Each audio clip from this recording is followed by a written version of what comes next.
Champions trophy के लिए भारतीय टीम पाकिस्तान आएगी या नहीं, जय शाह ने इस हवाले से बयान दे दिया। आईसीसी चैंपियंस ट्रॉफी 2025 फरवरी से मार्च तक पाकिस्तान में शेड्यूल है।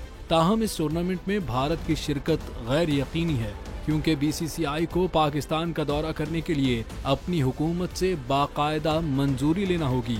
इस हवाले से भारतीय क्रिकेट बोर्ड के सेक्रेटरी जय शाह ने एक भारतीय अखबार को दिए गए इंटरव्यू में कहा है कि बीसीसीआई ने अभी तक अपनी क्रिकेट टीम के दौरे पाकिस्तान के हवाले से कोई हतमी फैसला नहीं किया है। ताहम बीसीसीआई सूरत हाल का जायजा लेगा और मुनासिब वक्त पर फैसला करेगा। उनका मजीद कहना था कि हुकूमत की जानिब से भी अभी तक कोई मौक़िफ़ सामने नहीं आया। ताहम जब ये मामला करीब आएगा तो हम इसके बारे में हतमी फैसला करेंगे।